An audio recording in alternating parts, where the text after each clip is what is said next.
quick warning, if you're hungry right now, this might be a bad idea, because today we're talking about ice cream. And not just ice cream, but how in America, a simple dessert turned into a completely different experience, where the same base can look, feel, and taste like something entirely new depending on how it's made and served. Ice cream in the US isn't just something you eat after a meal, it's part of the culture, especially in summer, where it becomes a daily habit. And what makes it interesting is not just the flavor, but the format, because the same ice cream can be transformed into something completely different depending on the style.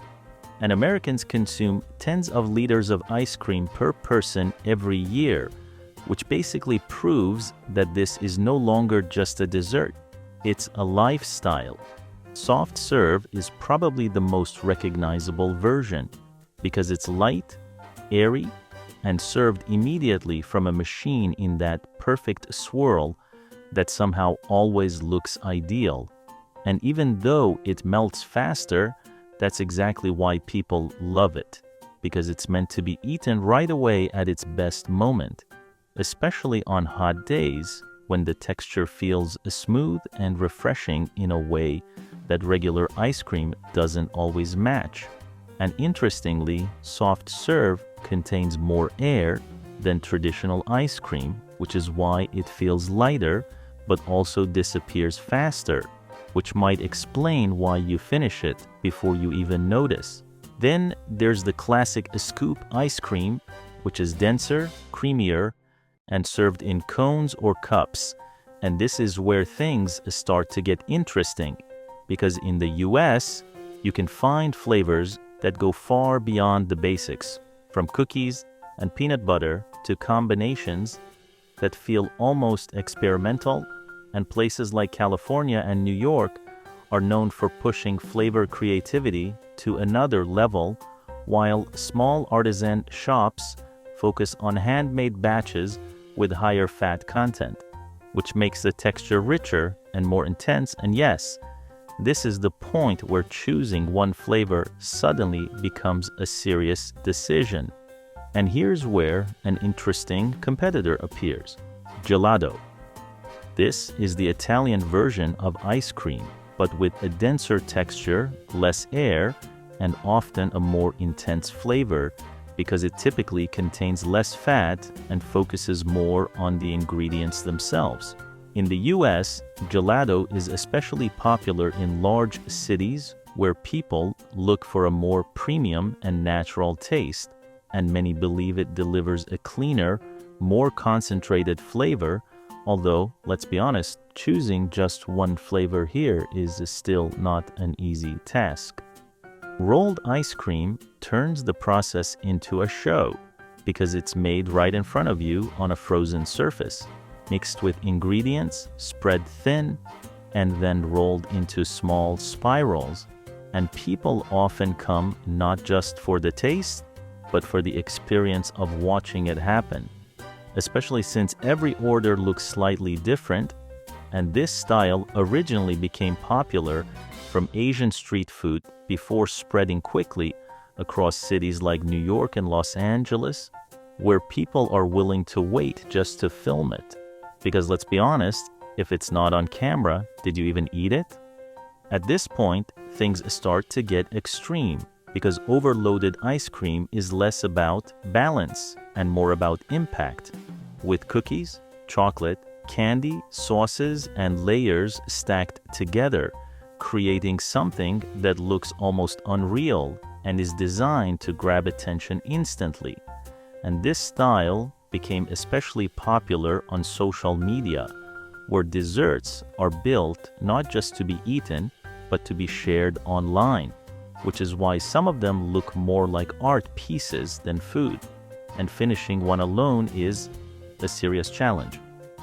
Milkshakes may look like drinks, but they are still desserts, because they are made by blending ice cream with milk into a thick, creamy texture that can sometimes be so dense that it feels closer to food than a beverage, especially when topped with whipped cream or even full desserts on top.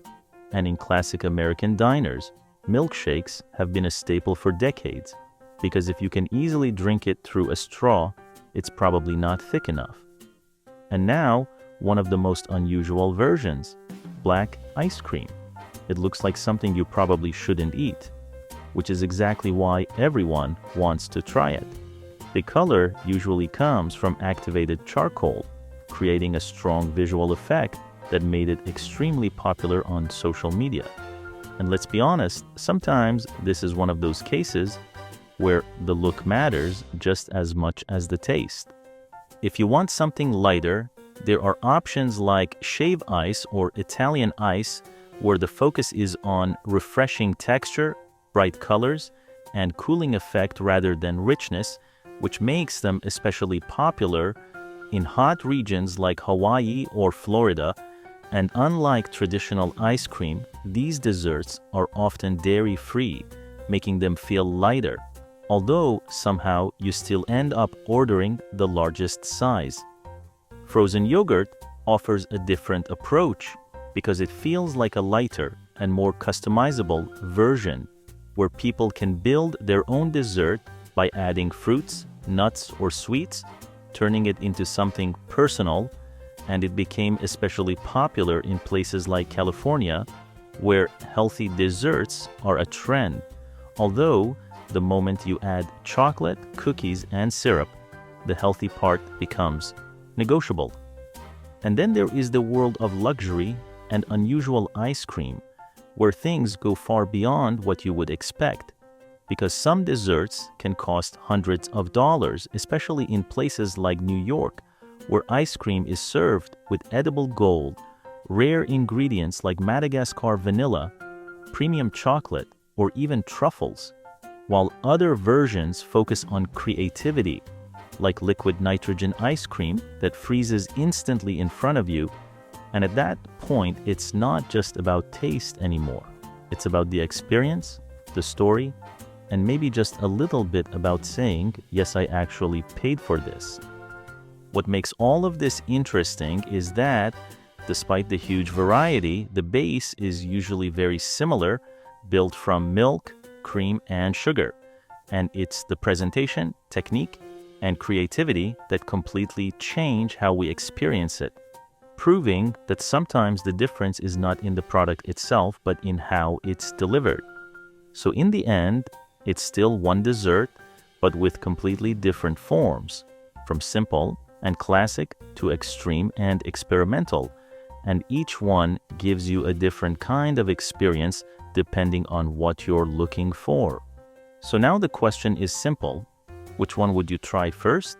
And would you be willing to try black ice cream or pay a high price just for a dessert?